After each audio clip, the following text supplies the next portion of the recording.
What's up, everybody? Welcome back to Pitching Ninja's filthiest pitches of the day. I am Pitching Ninja, and I'm here with Will Leahey. What is up, Will?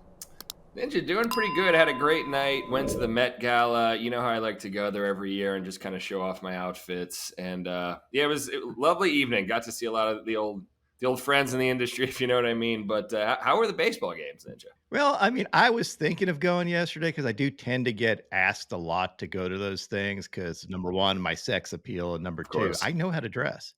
I mean, I have a Pitching Ninja shirt for every occasion. Games were okay yesterday, and we'll get into it right now with the whip around the league. I'm going to start with Alex Wood, who had 3 Ks and 6 scoreless innings, giving up only 2 hits. He had this inside two-seamer and this slider. And he faced Andrew Heaney, who had 5 Ks and 6 innings, giving up 1 earned run. He had this elevated fastball, this slider, and changeup. Walker Buehler made his return. Everybody give him a round of applause. Hell yeah. Walker F. and Buehler had 4 Ks and 4 innings, giving up 3 runs. He had this painted 96-mile-an-hour heater and this cutter, and he averaged 95 miles an hour on his fastball this game. He picked up 8 swings and misses. He didn't look amazingly great, but he looked amazingly great for someone who's been off as long as he has, and that velo was back, probably more than even he expected. He faced Roddery Munoz, who had 4 Ks and 4 2/3 innings, giving up 6 runs. He had a rude welcome to Dodger Stadium, and I have a feeling Will is going to chime in here. Well, Ninja, that actually brings us to our I had a feeling.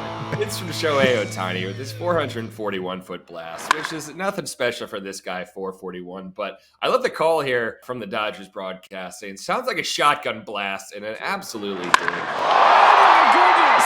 It sounded like a shotgun!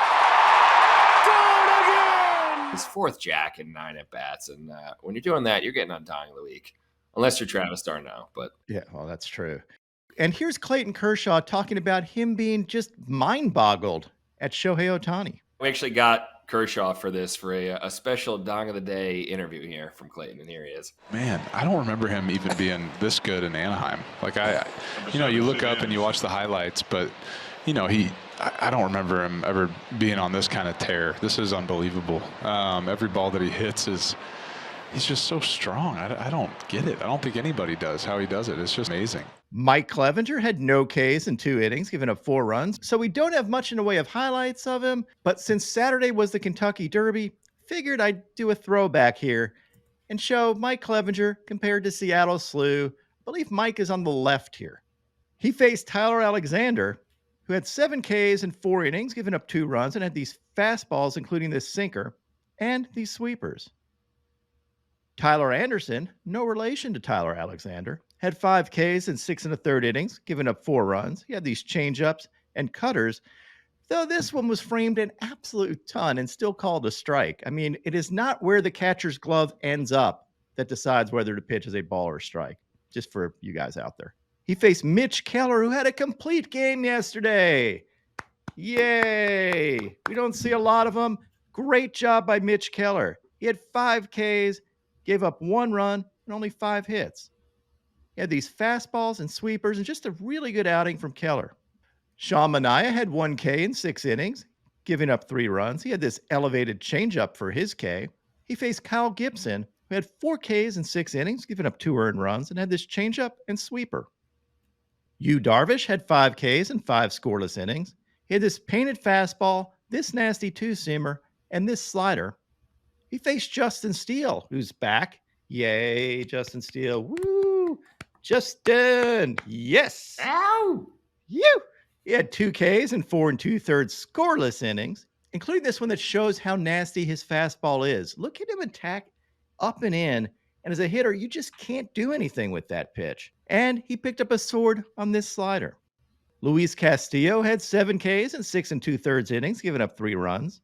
He had these fastballs and had this K-strut on this fastball, his usual La Piedra K-strut, showing off that bicep. And he had these sliders and changeups. And he faced Simeon Woods Richardson, who had 8 Ks and 6 scoreless innings, giving up only 1 hit. Richardson K'd the side with fastballs, had these sliders and this changeup. In fact, he K'd 5 of the first 6 hitters in this game. I'm having a hard time explaining his effectiveness here. He's got pretty good stuff, but it doesn't really jump off the page to me. His extension is around 7 feet, which brings him a little closer to plate, making it a little tougher for the hitters to pick up that fastball. But I don't know. Is he for real or not? We'll see. Certainly a great outing from Simeon Woods Richardson. Jack Flaherty had 6 Ks in 6 innings, giving up 2 runs. This fastball and slider. He faced Triston McKenzie, who had 6 Ks in 5 innings, giving up 1 run, and had these fastballs and these hammer curveballs. Again, McKenzie's curveball is absolutely filthy. Bryce Wilson was really good yesterday. He had 6 Ks in 6 scoreless innings, giving up only 1 hit. His ERA now is 2.40. I can't tell if he's for real or not, but a 2.40 ERA is nothing to sneeze at. He had this painted sinker and this elevated heater. And he faced Cole Ragans, who was outstanding yesterday. Ragans had 8 Ks in 6 innings, giving up only 2 hits and 2 runs. Hit these upper 90s fastballs, these wicked sliders, and of course, his filthy changeups. And I thought I'd do a side-by-side here of Cole Ragans and Cole Hamels. In case you think you've seen Cole Ragans' mechanics before, well, you have.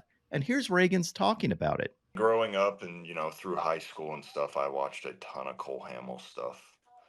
I've watched a lot of YouTube highlights on, 08, World Series, 09, the no-hitters, stuff like that. Is that who you modeled your mechanics after? Yeah. Mason Black made his debut yesterday and had 4 Ks in 4 1/3 innings, giving up 5 runs. He started out this game really strong, and he had these fastballs, changeups, and sweepers. And he faced yesterday's filthiest starting pitcher of the day yesterday, Zack Wheeler. Wheeler had 11 Ks in 7 innings, giving up no earned runs. He also had the most swings and misses on the day yesterday, tied with Cole Ragans, 19 swings and misses. And he only gave up 4 hits. His ERA this year is now 1.64. The key to the game this game for Wheeler was his fastball. He had 13 swings and misses on his heater out of 26 swings. Wheeler also had this 2-seamer that had 19 inches of break and painted with his 2-seamer, as well as had this sweeper and his curveball, which was nasty. And here's an overlay of his fastball and curveball, and you can see why that pairing is so good. They tunnel really well, and that curveball just drops out of the fastball's path, making both his fastball and his curveball more effective. Zack Wheeler is the favorite in the NL for Cy Young at plus 190 right now. Second favorite is Tyler Glasnow. Do you agree with that, Will? Zack Wheeler favorite? Yeah, I'm just pissed I didn't bet yesterday before he started because it was, I think, in the 3s. I mean, to my eyes, Zack Wheeler's the best pitcher in the NL. Now onto my filthiest relievers.